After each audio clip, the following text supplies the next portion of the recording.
Alors, préparez-vous, parce qu'aujourd'hui, on plonge tête la première dans un véritable casse-tête. On va décrypter ensemble le thriller psychologique de Guillaume Musso, Central Park, et croyez-moi, c'est une histoire qui retourne complètement le cerveau. Oubliez tout ce que vous pensez savoir sur la mémoire et les faux-semblants, et mettons en place, pas à pas, les pièces de ce puzzle hallucinant. Imaginez un peu la scène. Vous ouvrez les yeux et vous faites face à une situation tout simplement impossible.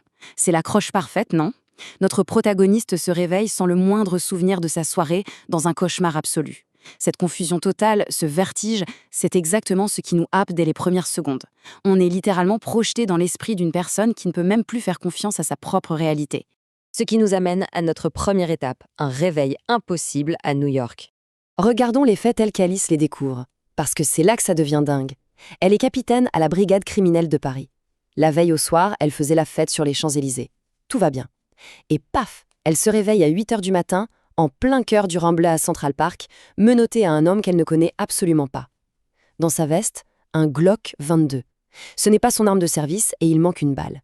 Sur son chemisier, des traînées de sang séché. Sérieusement, comment est-ce physiquement possible de traverser l'Atlantique en quelques heures sans s'en rendre compte et d'atterrir dans cet état? Passons à la suite, la fuite et l'enquête, où il va falloir fuir la loi pour découvrir la vérité. Là, on passe vraiment à la vitesse supérieure. Il y a une urgence absolue pour Alice et ce mystérieux Gabriel. Ils doivent échapper à la police tout en menant leur propre enquête express. Le rythme est effréné. On les voit voler le téléphone d'un ado près du célèbre Dakota Building pour joindre Seymour, l'adjoint d'Alice resté à Paris. Ensuite, direction Brooklyn, à Red Hook, où ils arrivent à faire démarrer une vieille Austin Cooper en trafiquant les câbles. Mais le détail qui tue, c'est la découverte d'un mini traceur GPS planqué dans le talon de la chaussure d'Alice. Quelqu'un les piste, c'est une certitude. Et c'est là que la manipulation s'installe pour de bon. Regardez bien l'identité de l'homme menotté à elle. Au tout début, il jure s'appeler Gabriel Kane, un pianiste de jazz américain qui prétend avoir passé la nuit à boire dans un pub à Dublin. Bon, une histoire complètement absurde.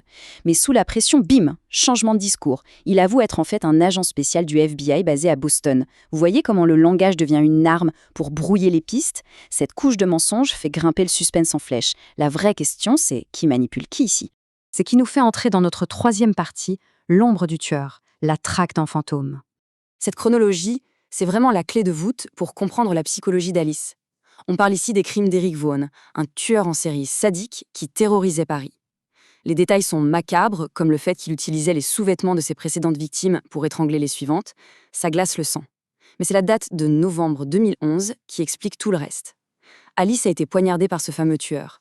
Dans sa fuite pour survivre, son mari Paul meurt dans un accident de voiture et elle perd le bébé qu'elle attendait. C'est pour ça qu'elle est à vif, qu'elle est émotionnellement brisée. Elle est viscéralement convaincue que Vaughn est de retour pour finir le travail.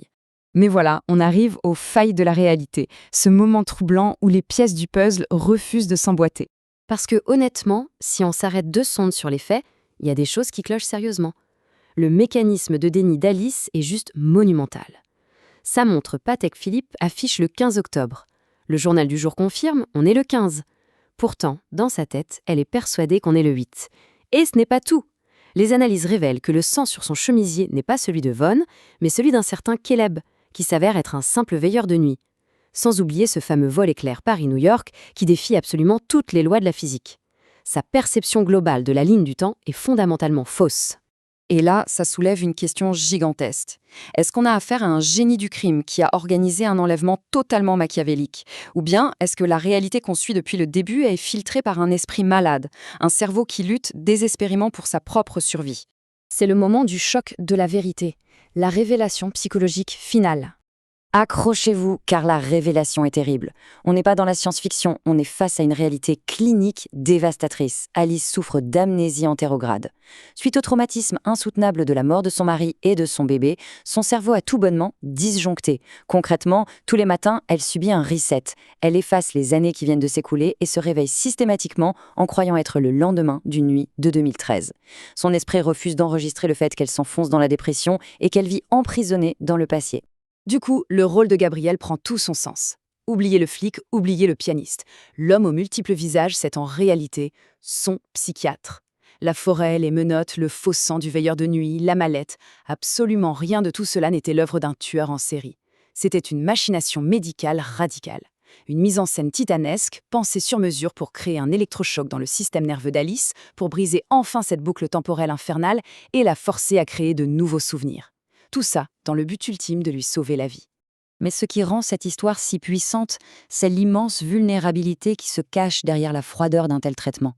Gabriel a allègrement franchi la ligne jaune de l'éthique, pas seulement en tant que médecin, mais en tant qu'homme, profondément bouleversé par la force et la douleur de sa patiente. Quand il avoue avoir éprouvé quelque chose pour elle dès l'instant où il l'a vue sur ce banc, ça donne une toute autre dimension à l'histoire. Ce n'était pas juste une expérience clinique, c'était l'acte désespéré de quelqu'un qui refusait de la voir sombrer pour de bon. Ce qui nous laisse sur une réflexion assez profonde pour clore ce décryptage. Jusqu'où iriez-vous pour sauver quelqu'un de la prison de ses propres souvenirs? Cette histoire nous rappelle à quel point l'esprit humain est capable de bâtir des forteresses de déni pour se protéger. C'est une excellente leçon, au final.